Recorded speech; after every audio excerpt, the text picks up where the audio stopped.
Mis hermanos, el hecho de formar parte de un cuerpo, el hecho de formar parte de la Iglesia de Cristo, de una manera ineludible e innegociable, nos pone a unos y a los otros en relación.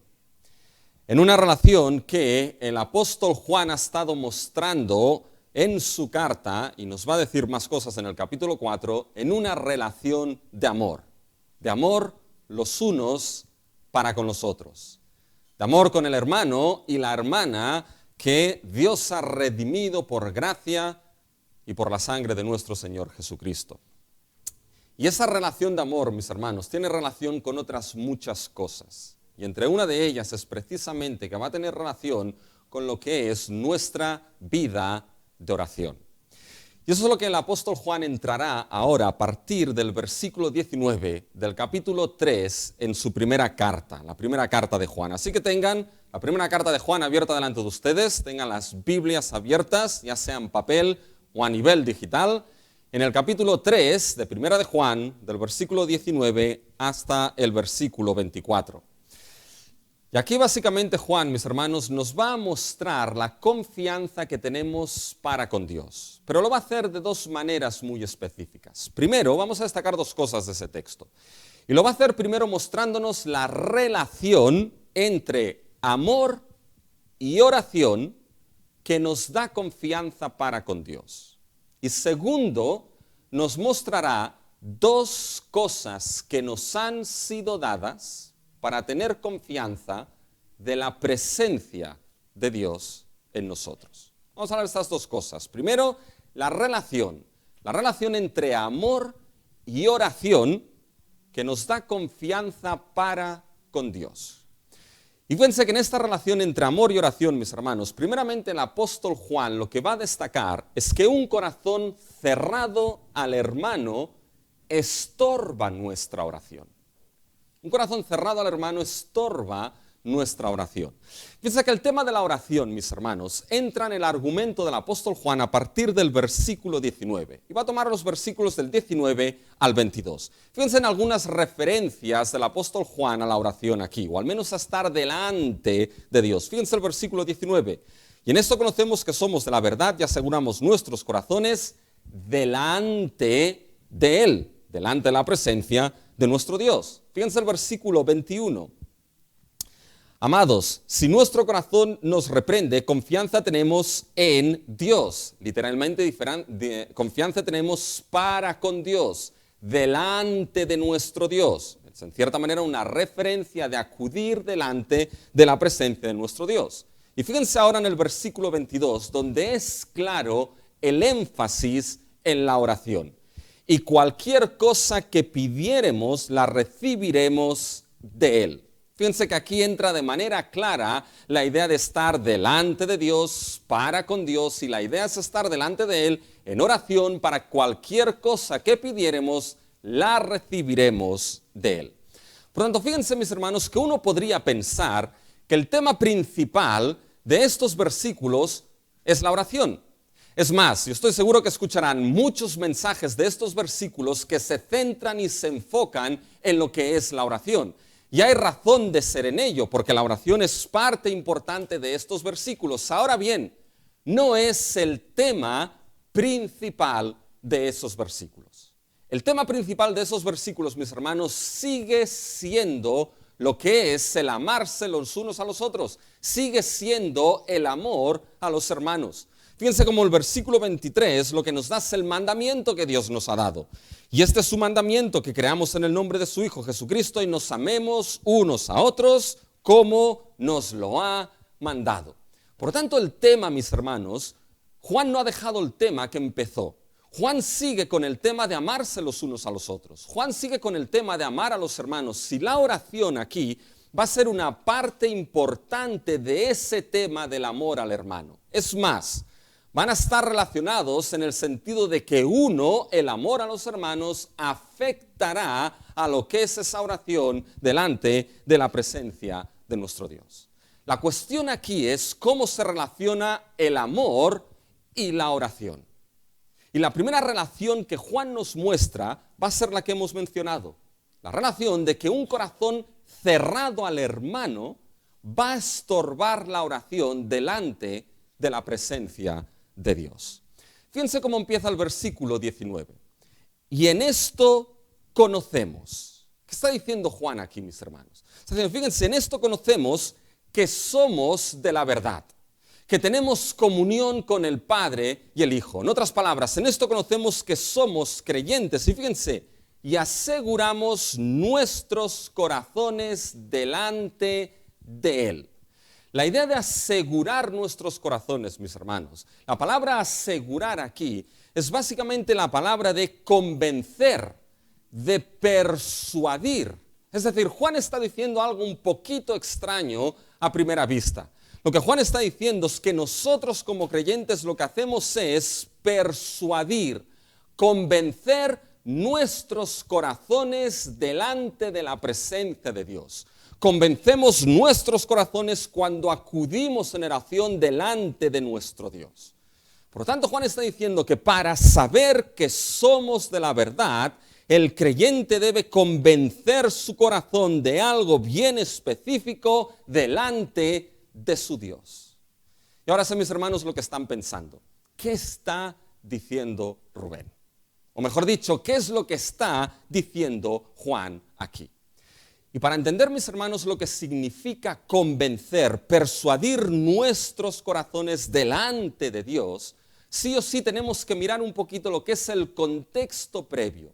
Porque aquí hay una palabra que es central en el argumento de Juan, al menos en esos versículos del 19 al 22, y es la palabra corazón. Fíjense cómo la menciona Juan varias veces. Fíjense el versículo 19. Y en esto conocemos que somos de la verdad y aseguramos nuestros corazones delante de Él. Fíjense el versículo 20 ahora, 2 veces lo menciona. Pues si nuestro corazón nos reprende, mayor que nuestro corazón es Dios y Él sabe todas las cosas. Fíjense ahora en el versículo 21. Amados, si nuestro corazón no nos reprende. ¿Se dan cuenta? Hay una palabra que Juan repite aquí que es la palabra corazón. Y esta, mis hermanos, es la que nos liga el argumento de Juan con lo que ha dicho anteriormente. Porque si van al versículo 17, mis hermanos, se van a dar cuenta de que Juan ya ha mencionado esta palabra. Fíjense en el versículo 17 de este mismo capítulo. Pero el que tiene bienes de este mundo y ve a su hermano tener necesidad y cierra contra él su corazón, ¿cómo morará el amor de Dios en él? La palabra que Juan utiliza aquí no es la misma palabra para corazón en el texto que tenemos nosotros hoy. Pero hay una razón, y lo verán, por qué se traduce como cerrar el corazón a la necesidad del hermano. Pero ¿se dan cuenta? El tema de corazón, mis hermanos, empieza ya en el versículo 17. Alguien viendo la necesidad de su hermano y cierra su corazón a esa necesidad, ¿cómo el amor de Dios estará en él? Y si recuerdan de la semana pasada, mis hermanos, ese versículo era la demostración práctica de lo que es el amor hacia el hermano. La semana pasada Juan nos mostró lo que era un ejemplo contrario a amarnos los unos a los otros, un ejemplo contrario a amar al hermano, que era el ejemplo de Caín. ¿Se acuerdan? Cómo Caín mató a su hermano Abel, cómo atentó directamente contra la vida de su hermano de sangre. Y Juan nos decía que debemos amarnos los unos a los otros, pero no como lo hizo Caín, porque el amor no daña, no atenta contra la vida del hermano. Y después, a partir de aquí, Juan nos mostraba que había algo que conocemos cuando nos amamos los unos a los otros. Y nos mostraba de que el amor es evidencia de vida genuina en Cristo Jesús. Nos mostraba de que era evidencia de haber sido pasados de muerte a vida. ¿Se acuerdan de esto? Aquel que ama al hermano, conocemos esto, que hemos pasado de muerte a vida si nos amamos los unos a los otros. Y aquel que aborrecía, odiaba en patrón de vida a su hermano, nos decía, este es homicida, está en la misma situación y posición de Caín. Al final Juan acababa mostrándonos las bases sobre las cuales nos amamos los unos a los otros. Y la base primera era la base del sacrificio sustitutorio de nuestro Señor Jesucristo. Que Cristo Jesús, mis hermanos, fue aquel que fue entregado, ¿se acuerdan? Por nuestras transgresiones. Jesucristo fue aquel que dio su propia vida por nuestras transgresiones, por nuestros pecados. En cierta manera podríamos hablar, mis hermanos, que Jesucristo no cerró su corazón a la mayor necesidad que había en nosotros. Cristo no cerró su corazón a nuestra necesidad de perdón, a nuestra necesidad de salvación. No cerró su corazón a nuestra necesidad de que la culpabilidad por el pecado fuese sacada de nosotros, sino que su corazón fue plenamente abierto hasta el punto de que dio lo más valioso que tenía. Dejó lo más valioso, la gloria eterna, al lado del Padre y dio lo de más valor en este mundo que tenía, su propia vida. No quitó nuestra vida, sino que dio la suya para darnos vida y vida en abundancia a nosotros. Y esa es la manera de amarse los unos a los otros dentro de lo que es, mis hermanos, el patrón bíblico. Es darse por el hermano. Es dar la vida por el hermano y la hermana en Cristo Jesús. Y uno podía preguntarse aquí, ¿pero esto es literal, dar la vida? Y fíjense, mis hermanos, al igual que uno puede matar al hermano, no literal, sino aborreciéndolo, uno puede dar, mis hermanos, lo de mayor valor en su vida por el bien y la necesidad del hermano. Y eso de gran valor son sus bienes. Y aquí es donde entra el versículo 17. Fíjense que el versículo 17 es la exposición práctica de dar lo de más valor con amor por la necesidad del hermano. Fíjense. Pero el que tiene bienes de este mundo y ve a su hermano tener necesidad y cierra contra él su corazón, ¿cómo morará el amor de Dios en él? ¿Se dan cuenta? Es dar lo de más valor viendo la necesidad de aquel que es tu hermano. Ahora bien, Juan no se saca esto de la manga, mis hermanos. Ese versículo 17 tiene el trasfondo de lo que es el Antiguo Testamento. Y tiene en concreto el trasfondo de Deuteronomio 15. El trasfondo de Deuteronomio 15, los versículos del 7 al 9, que han sido, mis hermanos, nuestra lectura congregacional en el día de hoy. Ese es el trasfondo que nos encontramos en ese versículo 17 de Juan 3. ¿Y qué es lo que nos encontramos en Deuteronomio, mis hermanos? En Deuteronomio 15. Fíjense, lo hemos leído. Pero básicamente es cuando Dios le dice a Israel, cuando veas a uno de tus hermanos, ¿ya? Y pueden buscar si quieren Deuteronomio 15. Cuando veas a uno de tus hermanos pobre en alguna de esas ciudades, lo que vas a hacer es que no vas a cerrar tu corazón a él, no vas a cerrar tu mano a él, sino que vas a dar libremente al hermano. Fíjense, vamos a Deuteronomio 15, mis hermanos. Fíjense el versículo 7. A veces digo, no lo voy a leer para que no se me vaya el tiempo. Pero después digo, tengo que leerlo porque, mis hermanos, lo que tienen que ver es que lo que se dice desde aquí no es lo que le pasa a uno por la cabeza, es lo que está en la Biblia. Así que tengo que enseñárselo, ¿ya? Y fíjense lo que dice Deuteronomio 15, 7. Cuando haya en medio de ti menesteroso de alguno de tus hermanos en alguna de tus ciudades, en la tierra que Jehová tu Dios te da, no endurezcas tu corazón ni cerrarás tu mano contra tu hermano pobre, sino abrirás a él tu mano liberalmente y en efecto le prestarás lo que necesite. ¿Se dan cuenta, mis hermanos? Le está diciendo, cuando veas a algún menesteroso pobre de parte del pueblo de Dios, no cerrarás tu corazón, le darás liberalmente, le darás con generosidad. Entonces aquí Dios advierte a su pueblo, le dice, guárdate de algo. Fíjense el versículo 9, mis hermanos, de Deuteronomio 15. Guárdate de un corazón concreto y específico. Dice, guárdate de tener un corazón, en tu corazón pensamiento perverso, diciendo, fíjense, cerca está el año séptimo, el de la remisión, y mires con malos ojos a tu hermano menesteroso para no darle, porque él podrá clamar contra ti a Jehová y se te contará por pecado.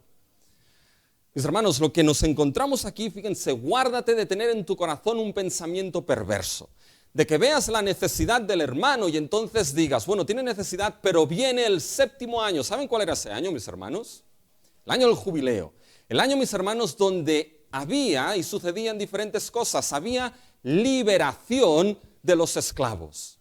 Y en ese año también lo que había, mis hermanos, era que se condonaban las deudas. Se perdonaban las deudas, mis hermanos. De tal manera que imagínense, nos encontramos aquí en Deuteronomio 15 a una persona que lo que hace es ver la necesidad real y patente en la vida del hermano, ve esa necesidad, pero dices que mañana viene ¿qué? Viene el año en el que las deudas son condonadas. Dice, y por lo tanto, claro, dice, quizá este hermano que veo con necesidad viene a mí porque sabe que mañana empieza ese año y no me va a tener que devolver nada. O quizá, dice, ¿cómo le voy a dar si ahora va a venir ese tiempo y oye, no voy a sacar ningún beneficio? Por lo que sea, mis hermanos, ¿saben lo que está diciendo ese corazón perverso ahí de Deuteronomio? Es decir, guárdate de ese corazón que ve la necesidad del hermano y lo que hace es poner objeciones, poner excusas, poner peros, pensar mal de la necesidad del hermano para no ayudarle. Ese es el corazón cerrado al cual se refiere Deuteronomio. Cuídate de ese corazón. Cuídate de ese corazón que ve la necesidad, pero por cualquier causa, porque viene el 7º año, por lo que sea, piensa mal de esa necesidad del hermano, pone objeciones, pone excusas, pone peros para no dar en ayuda al hermano. Eso no era solamente una falta de generosidad o caridad, eso era una falta de amor. ¿Saben? La palabra caridad, mis hermanos, si leen textos del siglo XVIII, yo cuando estaba en el seminario, en la historia de la iglesia nos hacían leer textos en inglés del siglo XVII y del siglo XVIII, mis hermanos. No había quien entendiese nada, así que pasé historia de la iglesia por pura gracia, mis hermanos, ¿ya?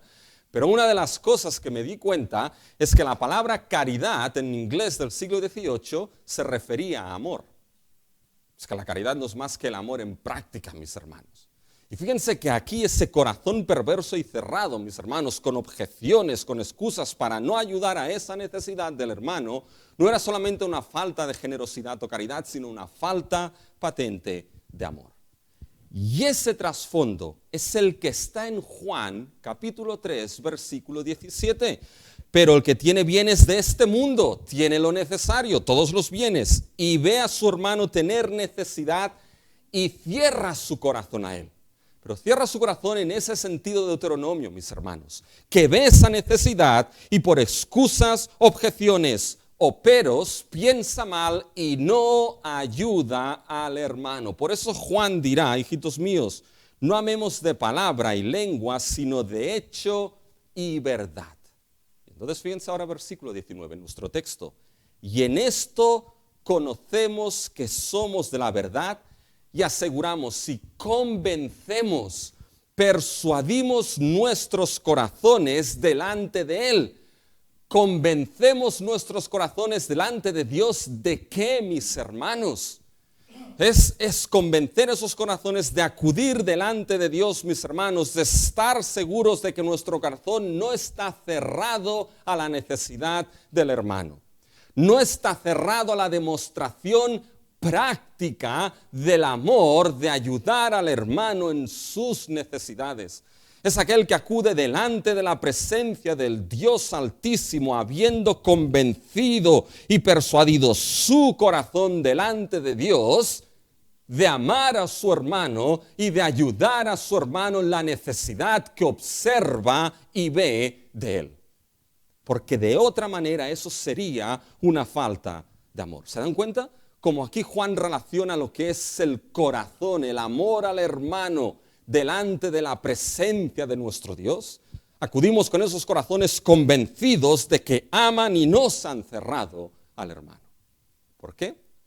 Porque fíjense, mis hermanos, que aquellos que pertenecen a la verdad, aquellos que somos hijos de Dios, mis hermanos, debemos persuadir y convencer a nuestros corazones delante de nuestro Dios de que amamos a nuestros hermanos, de que vemos su necesidad y actuamos en base a ello.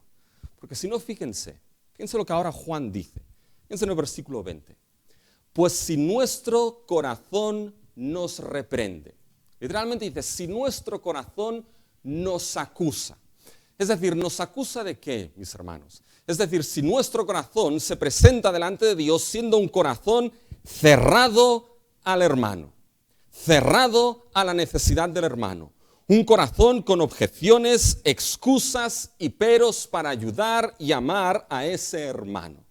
Aquí no es la idea de conciencia, mis hermanos. Aquí no es la idea que uno se presenta delante de Dios con su conciencia cargada y pesada porque sabe que no está haciendo bien, mis hermanos. No. Aquí no es la idea de conciencia, ¿ya? Porque cuando uno pone excusas, cuando se ponen excusas y objeciones, déjenme que les pregunte algo. ¿Por qué se ponen excusas y por qué se ponen objeciones muchas veces?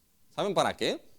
Para tranquilizar la conciencia de uno, para estar bien tranquilo. Es como aquel que se levanta por la mañana y dice, hoy tengo que ir al gimnasio. Pero bueno, no voy a ir, ¿sabes qué? Porque hoy llueve. Y claro, esas 4 gotitas, pues ya iré mañana que el sol lucirá mucho mejor. O es como aquel que durante la semana sabe que tiene muchas cosas que hacer y mucho trabajo por hacer, pero al día siguiente es festivo. Y entonces dice, bueno, mira, ¿sabes qué? Oye, yo creo que como el día siguiente es festivo, mejor no lo hago, descanso en el día de fiesta y entonces recupero la energía para poder trabajar mucho más fuerte después del día festivo. O es como aquel que acaba de comer y tiene que fregar los platos, ¿ah? Y no los friega. En mi casa hay un debate sobre esto, no se lo voy a decir, ¿ah? Pero dice, bueno, acaba de comida y ahí quedan los platos en el lavadero. Dice, toca fregarlos. ¿Ya? Dice, si no se van a mover los platos. Además, todo el mundo sabe, el que tiene la ciencia clara de lavar los platos, que tienen que estar en agua remojados para que la comida no se pegue y después sea más fácil fregarlos. ¿Sí o no, mis hermanos? Pues bueno, al final con esas excusas los platos no acaban fregándose, mis hermanos, ¿ya? Pero esas excusas, ¿para qué son, mis hermanos? Es simplemente ¿para qué? Para acallar la conciencia de saber que algo quiere hacerse. Por lo tanto, el que pone excusas y objeciones, su conciencia está bien tranquila, mis hermanos. Cuando aquí en el versículo 20 Juan está diciendo, pues si nuestro corazón nos reprende, literalmente nos acusa, se refiere a ese corazón de Deuteronomio. Ese corazón, mis hermanos, que ve la necesidad del hermano y conscientemente lo que hace es poner excusas, objeciones o piensa mal de esa necesidad para no ayudar al hermano y se cierra a esa ayuda y a ese amor al hermano.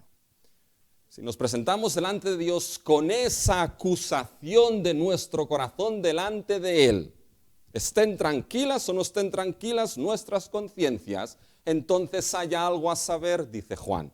Fíjense el versículo 20. Pues si nuestro corazón nos reprende, nos acusa, mayor que nuestro corazón es Dios. Paren aquí. Eso es asombroso. Dice, mayor que nuestro corazón es Dios. Juan está diciendo, es que el corazón de Dios nada tiene que ver con el nuestro. El corazón de Dios es mucho mayor. En el ser mismo de Dios, mis hermanos, en el ser mismo de Dios está implícito en Él el darse a los demás, mis hermanos, el dar a los demás. Fíjense que cuando vamos al Antiguo Testamento, de manera específica, Dios, mis hermanos, es aquel que provee por los necesitados. Cuando Abraham llevó a su hijo Isaac y tenía que sacrificarlo, dice, ¿dónde está el cordero, padre? ¿Qué es lo que dijo básicamente Abraham a su hijo? Dios se proveerá de uno. Dios es el que por excelencia es el proveedor, el que da para el necesitado, es aquel que por excelencia da sabiduría en abundancia, aquel que le pide, mis hermanos, es aquel Dios que en nuestras situaciones de dificultad, en nuestras situaciones de tristeza, en nuestras situaciones de tribulación, Dios da consolación en abundancia porque es Padre misericordioso y Dios de toda consolación para nuestras vidas. Pero fíjense que en el ser mismo de Dios está el darse a los demás, mis hermanos, que Dios mismo fue aquel que dio lo más valioso, lo más preciado, lo más grandioso para nuestras vidas. Dios nos dio a su Hijo Jesucristo. Dios nos dio a su Hijo Jesucristo viendo la necesidad de perdón y salvación, restauración, reconciliación que había en nuestras vidas. Dios se dio a sí mismo en la segunda persona de la Trinidad. Y no puso objeciones en ese amor, mis hermanos. Dios hubiese podido decir, ¿sabes qué? Es que les di el Edén. Les di el Edén, que la palabra misma implica abundancia. Y tenían árboles por todas partes, tenían de todo. Y lo echaron a perder. ¿Cómo yo ahora les voy a dar algo más a ellos? ¿O cómo les voy a dar a mi Hijo amado por encima de todos? Sabiendo que lo van a rechazar, que lo van a maltratar, que lo van a insultar, que le van a escupir y que lo van a matar en una cruz vergonzosa. ¿Cómo voy yo a darles? Y Dios, mis hermanos, no puso objeción en su corazón. Dios dio lo más valioso que tenía. Y cuando Juan está diciendo que Dios es mayor que nuestro corazón, que el corazón de Dios es mayor, en cierta manera, mis hermanos, lo que está sentando es un ejemplo, mis hermanos, de que nuestro corazón hacia los hermanos tiene que tener la misma actitud y el mismo carácter que el corazón de Dios. Ahora bien, cuidado, ¿saben por qué? Porque estas palabras son de advertencia. Estas palabras cogen Deuteronomio 15:9, guárdate de tener un corazón que piensa mal. Porque fíjate, aquel que se presenta delante de Dios con ese corazón que le acusa por haberse cerrado al hermano, debe saber que el corazón de Dios es mayor que el nuestro, pero fíjense cómo acaba el versículo 20. Y Él sabe todas las cosas. No solamente su corazón es mayor que el nuestro Dios es omnisciente. Nuestro Dios, mis hermanos, lo sabe todo. Aquí no es la idea de decir, bueno, como Dios es muy grande en su corazón, bueno, Él sabe que va a dejar pasar, incluso si mi corazón se ha cerrado al hermano. Y dice, cuidado porque Él lo sabe todo. Y ese versículo de advertencia lo que está diciendo es que cuando uno se presenta delante de Dios, Dios lo sabe. Ese corazón cerrado no pasará desapercibido delante de Dios, no importa las excusas u objeciones que hayan, no pasará desapercibido ese corazón cerrado delante de Dios.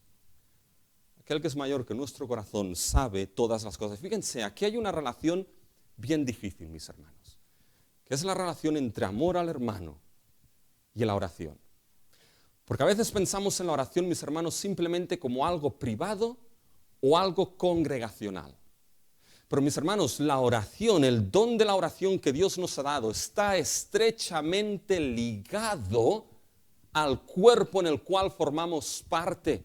Está ligado a nuestra relación con nuestros hermanos y nuestras hermanas. E incluso esas oraciones privadas, cuando uno entra en el aposento y cierra la puerta, incluso esa oración privada, mis hermanos, está en relación ineludible, en relación que no puede romperse con los hermanos y hermanas en los que Dios te ha puesto que formes parte de ese cuerpo.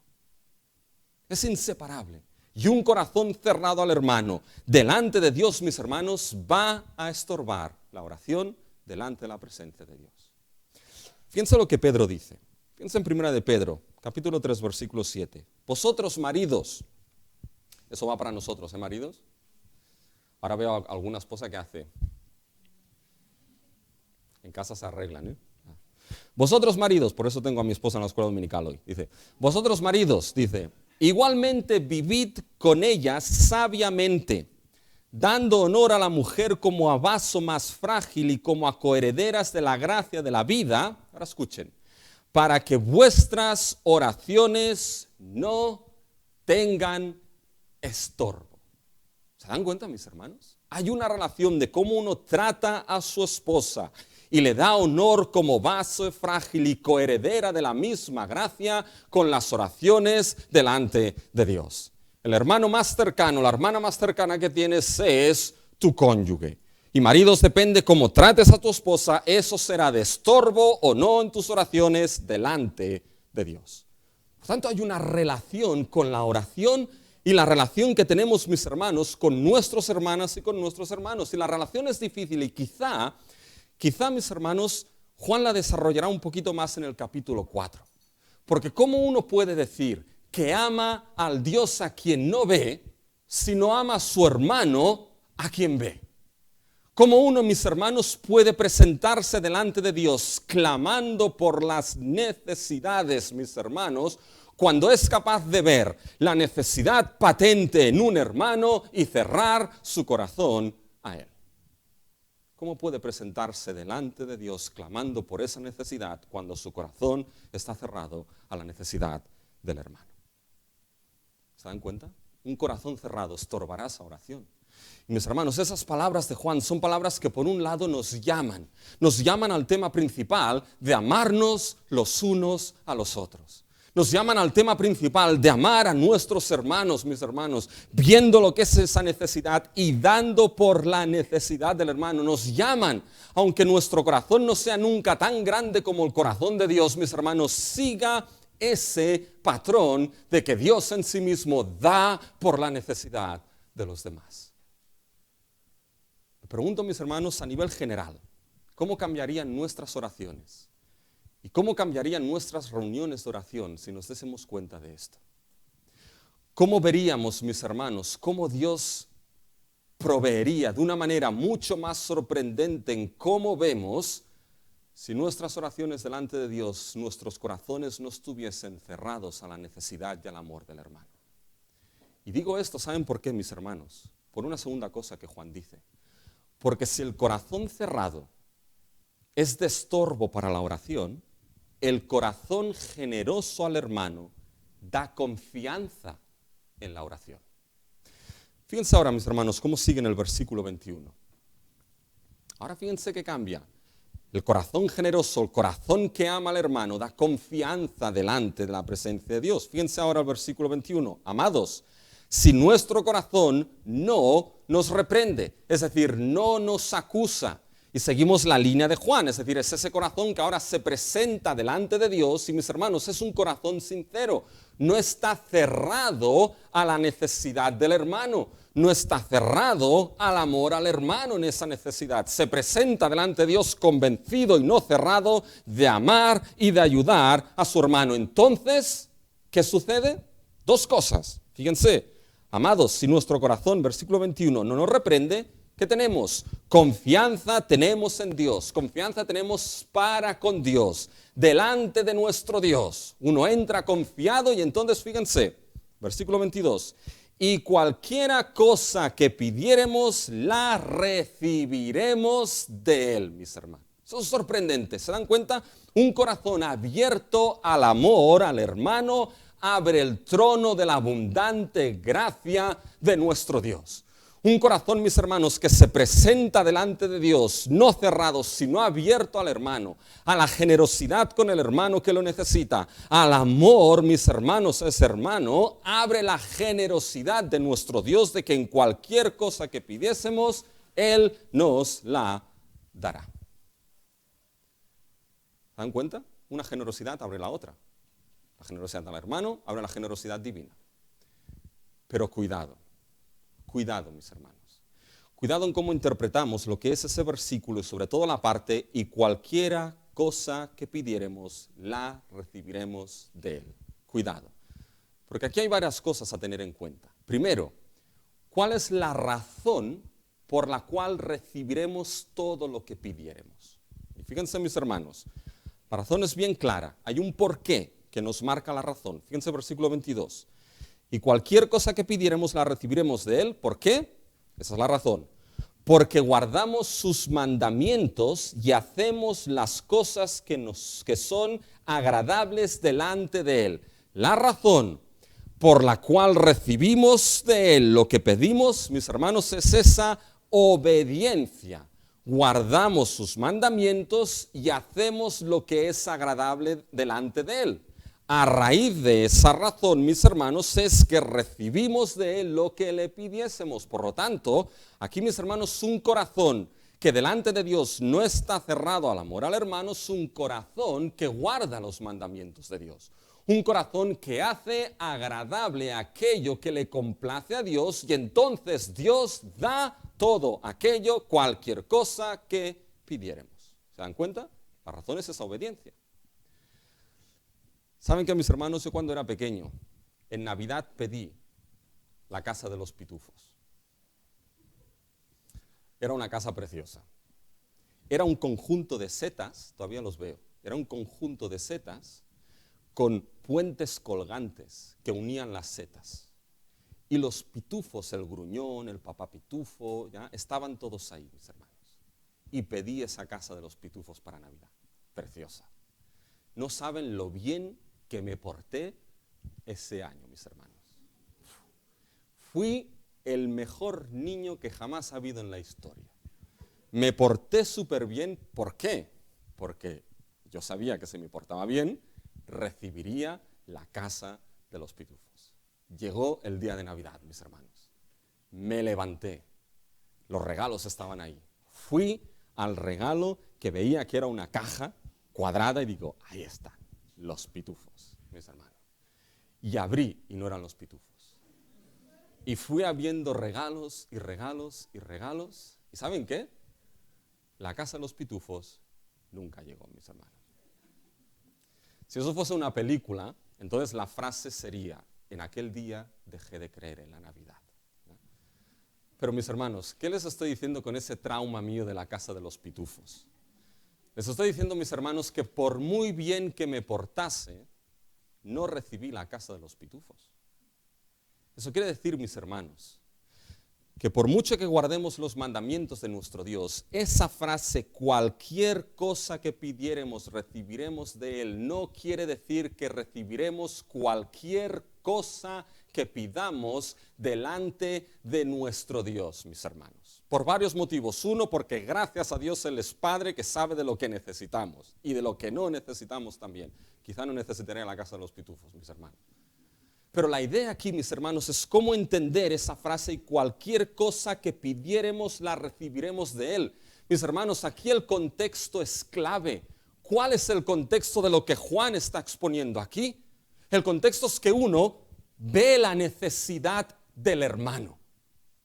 Y viendo la necesidad del hermano, no cierra su corazón a esa necesidad y a esa demostración del amor práctico al hermano. Y se presenta delante de su Dios con un corazón abierto al amor y a la necesidad del hermano, y viendo esa necesidad pide y pide a su Dios para que provea, no para mi necesidad, sino provea para poder ayudar en amor a la necesidad de aquel hermano que tengo a mi lado. Esta es la razón. Viendo, mis hermanos, la necesidad, entonces uno se presenta con ese corazón abierto delante de ese Dios y pide. Y pide, mis hermanos, para que Dios dé para ayudar la necesidad del hermano. Dame para ayudar al hermano, da para ayudar a ese hermano. Y entonces tiene la confianza, mis hermanos, hay la confianza que ese Dios que alimenta a los pajarillos del campo sin que hagan nada, que viste de manera preciosa los lirios del valle, mis hermanos, ese Dios que es Padre, que sabe de lo que tenemos necesidad, entonces hará cualquier cosa que pidiéremos, no para mi necesidad, sino para mostrar mi amor y ayuda al hermano que está en necesidad. Ese es el contexto, mis hermanos. Por lo tanto, ¿qué deben ser nuestras oraciones? ¿Saben? Nuestras oraciones, nuestras reuniones de oración deben ser la voz audible, mis hermanos. Deben ser la voz audible del amor hacia nuestros hermanos cuando nos presentamos delante de Dios. Nuestras oraciones, reuniones de oración deben ser, mis hermanos, la voz de un corazón abierto a la necesidad de nuestros hermanos. ¿Cómo cambiarían quizá, mis hermanos, nuestras oraciones, nuestras reuniones de oración cuando tuviésemos esto en mente? Relación entre amor y oración que nos da confianza para con Dios. Pero ahora pasamos al segundo punto, segundo y último. Hay dos cosas que Dios nos ha dado, mis hermanos. Dos cosas que Dios nos ha dado para la confianza de la presencia de Dios en nosotros. Y fíjense que las dos cosas son, primeramente, el mandamiento de creer en Cristo y amar al hermano. Fíjense, ahora parece que Juan cambia el tema, pero no lo va a cambiar. Fíjense el versículo 23. Y este es su mandamiento, que creamos en el nombre de su Hijo Jesucristo y nos amemos unos a otros como Él nos lo ha mandado. Literalmente la parte final no es como Él nos lo ha mandado, sino como Él nos lo ha dado. Por tanto, fíjense que es un doble mandamiento en cierta manera. Nos ha dado, por un lado, que creamos en el nombre de su Hijo Jesucristo y que nos amemos unos a otros. Entonces, mis hermanos, esto no está desligado de todo lo que Juan aquí está explicado. Ese corazón que no se cierra al hermano y enamora al hermano y a la necesidad del hermano delante de Dios es un corazón que guarda sus mandamientos. Y por lo tanto tiene confianza de que cuando pide por esa necesidad y expresar ese amor, Dios va a dar. La pregunta aquí es, ¿cuál es el mandamiento específico y concreto, mis hermanos, que guarda ese corazón no cerrado al hermano? ¿Cuál es aquella cosa específica que es agradable delante de Dios? Y aquí Juan nos lo dice en el versículo 23. Fíjense, es algo bien específico. Y este es su mandamiento, que creamos en el nombre de su Hijo Jesucristo. Un corazón no cerrado al hermano, mis hermanos, parece extraño, pero un corazón no cerrado al amor al hermano, lo que hace es guardar ese mandamiento de creer en el nombre del Hijo de Dios, nuestro Señor Jesucristo. Y aquí hay varias cosas. La primera, no sé si se lo han preguntado alguna vez, pero creer en Cristo Jesús, mis hermanos, fíjense que es expresado como un mandamiento. No es una opción, mis hermanos. Ese es el mandamiento, que creamos en el nombre de su Hijo Jesucristo. Lo expresa como un mandamiento. ¿Alguna vez habías pensado en creer en Cristo como un mandamiento dado por Dios? Creer en Cristo Jesús, mis hermanos, es un acto de obediencia. Es el mayor acto de obediencia que existe, mis hermanos, porque ese es un mandamiento que Dios ha dado, que creamos en su nombre, es un acto de obediencia. Por eso cuando el apóstol Pablo escribió a aquellas congregaciones en Romanos, mis hermanos, les dijo que habían recibido la gracia del apostolado, él y el resto de apóstoles, para la obediencia a la fe. Fíjense, mis hermanos, en Romanos 1:5. Y por quien recibimos la gracia y apostolado para la obediencia a la fe en todas las naciones por amor de su nombre. Y termina la carta de la misma manera, en Romanos 16:26. Pero que ha sido manifestado, se refiere al Evangelio, pero que ha sido manifestado ahora y por las escrituras de los profetas, según el mandamiento del Dios eterno, se ha dado a conocer a todas las gentes para que obedezcan a la fe. ¿Se dan cuenta, mis hermanos, esa expresión, obediencia a la fe? Mis hermanos, lo que es creer en el Evangelio, lo que es creer en Cristo Jesús es un acto por la gracia de Dios, pero un acto de obediencia. Su obediencia a esa fe en Cristo Jesús.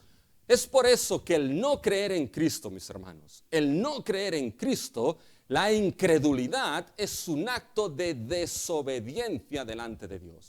Y como la incredulidad es un acto de desobediencia delante de Dios, aquel que no cree entonces es moralmente responsable delante de Dios por su desobediencia en no haber creído. Da igual las excusas que haya. Hay algunos que dicen, bueno, yo no puedo creer, ¿sabes? Esto es demasiado, yo no puedo creer. Otros dicen, no, me gustaría creer como crees tú, pero claro, como no puedo creer como crees tú, pues no creo. Otros se lían incluso con temas de la elección. Si Dios tiene sus escogidos, entonces yo no sé si lo soy, entonces ¿para qué creer? No sé qué, mis hermanos, sean cuales sean las excusas, el no creer en Cristo Jesús, la incredulidad es un acto de desobediencia que te hace moralmente responsable delante de Dios si no has creído en Cristo Jesús. Porque ciertamente la fe es un don. La fe es un don que Dios da.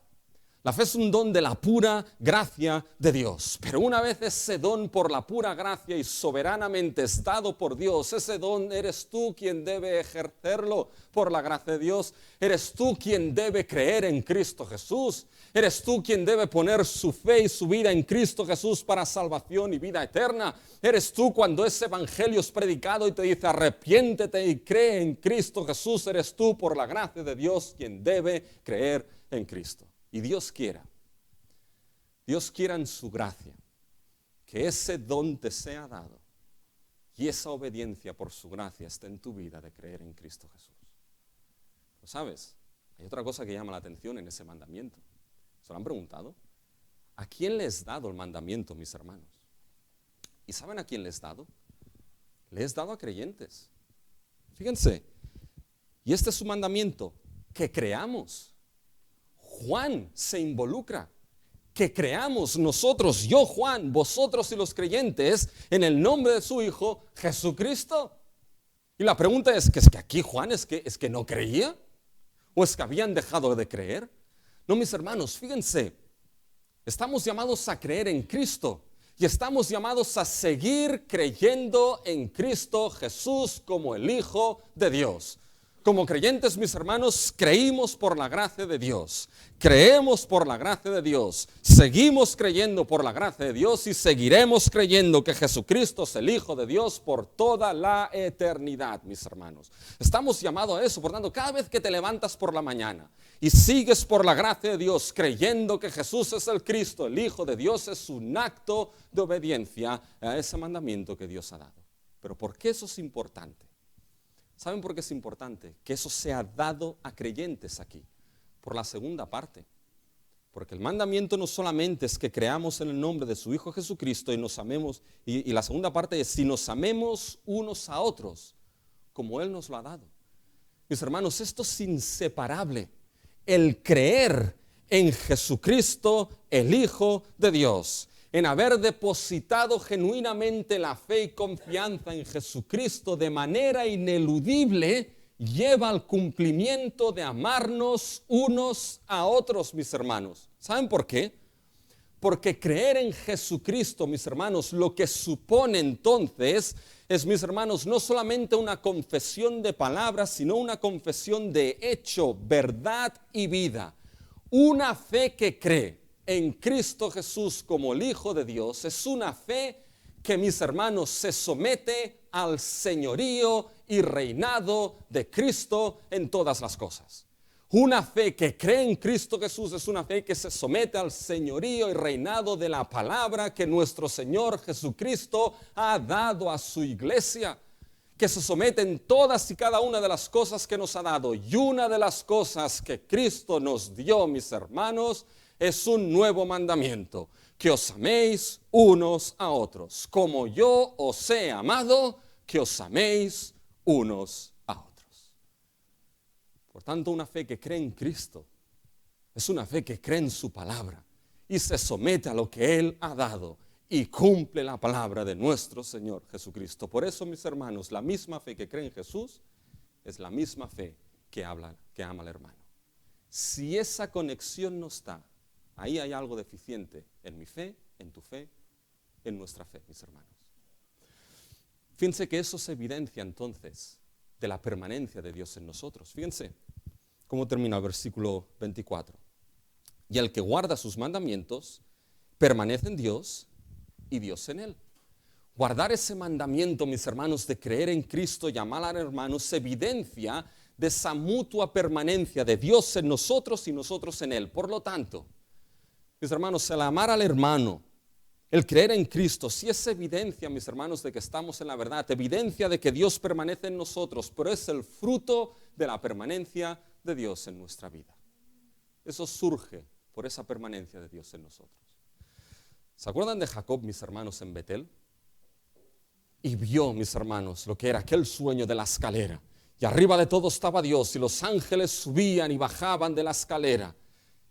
Y Jacob, mis hermanos, se despertó. ¿Y qué es lo que dijo Jacob de ese lugar? Le puso el nombre de Betel, casa de Dios. Dijo, ciertamente Jehová está en este lugar y yo no lo sabía. Mis hermanos, Jacob contempló un sueño. Pero ¿cómo podría decirse, ciertamente Dios está en este lugar y no lo sabía? ¿Cuál es la evidencia básica de que así conocerán que sois mis discípulos? ¿Saben cuál es, mis hermanos? Que nos amemos unos a otros como Él nos ha amado. A veces esa presencia, mis hermanos de Dios, no se muestra en cosas extraordinarias, mis hermanos, como algunos a veces pintan. Se muestran cosas sí extraordinarias, pero mucho más terrenales, de pies en el suelo, mis hermanos. De que en nosotros haya ese amor que hubo también en Cristo Jesús por todos y cada uno de nosotros. Eso nos ha dado como evidencia de la permanencia de Dios y por último, simplemente para introducirlo, nos ha dado también la presencia de su Espíritu. Fíjense cómo termina el versículo 24. Y en esto sabemos que Él permanece en nosotros por el Espíritu que nos ha dado. Mis hermanos, este versículo, la parte final es de transición para el capítulo 4. Pero saben, hay algo glorioso, mis hermanos, que Dios nos ha dado. Dios nos ha dado su Espíritu. El don del nuevo pacto, la bendición del nuevo pacto, el sello que nos sella para nuestra herencia futura. No hay cristiano genuino que no tenga el Espíritu Santo, mis hermanos, porque eso nos hace ser de Cristo, mis hermanos. Eso nos hace cristianos. Y fíjense que aquí es evidencia de que Dios permanece en nosotros. Fíjense, y en esto sabemos que Él permanece en nosotros por el Espíritu que nos ha dado. Mis hermanos, ese Espíritu es esencial, porque en el capítulo 4, fíjense lo que dice en el versículo 2. En esto conoced el Espíritu de Dios. Todo espíritu que confiesa que Jesucristo ha venido en carne es de Dios. Eso es fundamental. ¿Saben por qué? Porque solamente puede confesarse que Jesús ha venido en carne por el Espíritu de Dios. Solamente uno puede confesar que Jesús es Señor por el Espíritu de Dios. Solamente uno puede cumplir el mandamiento de creer en el nombre del Hijo de Dios, Jesucristo, llamar al hermano, por el Espíritu de Dios. Y el que cumple ese mandamiento entonces tiene la confianza de acudir delante de Dios, mis hermanos, con confianza para pedir y ayudar al hermano. ¿Se dan cuenta? El Espíritu es esencial aquí, mis hermanos. Pero simplemente para cerrar, porque esto lo dejaríamos para el próximo mensaje. Mis hermanos, hay algo glorioso que no quiero que pierdan de ese contexto. Mis hermanos, amar al hermano es darse por la necesidad del hermano. Y fíjense en nuestro Dios. Dios se ha dado a sí mismo. Dios se dio a sí mismo en la segunda persona de la Trinidad, su Hijo, por nuestra necesidad de salvación y perdón. Y ahora llegamos aquí y Dios se ha dado a sí mismo en la tercera persona de la Trinidad para morar en nosotros, mis hermanos, en la persona del Espíritu. ¿Qué es entonces, mis hermanos, amar al hermano? Darse como Dios se dio a sí mismo por nuestra necesidad. Dios quiera, mis hermanos, que ese amor esté en nosotros y en esas oraciones cuando nos presentamos delante de Él. Quizá la mejor conclusión es volver a leer ese texto y que sea Dios, mis hermanos, quien aplique su palabra a nuestras vidas. Porque Juan dice, y en esto conocemos que somos de la verdad y convencemos nuestros corazones delante de Él. Pues si nuestro corazón nos acusa, mayor que nuestro corazón es Dios y Él sabe todas las cosas. Amados, si nuestro corazón no nos acusa, confianza tenemos en Dios. Y cualquier cosa que pidiéramos la recibiremos de Él, porque guardamos sus mandamientos y hacemos las cosas que son agradables delante de Él. Y este es su mandamiento, que creamos en el nombre de su Hijo Jesucristo y nos amemos unos a otros como nos lo ha mandado. Y el que guarda sus mandamientos permanece en Dios y Dios en Él. Y en esto sabemos que Él permanece en nosotros por el Espíritu que nos ha dado.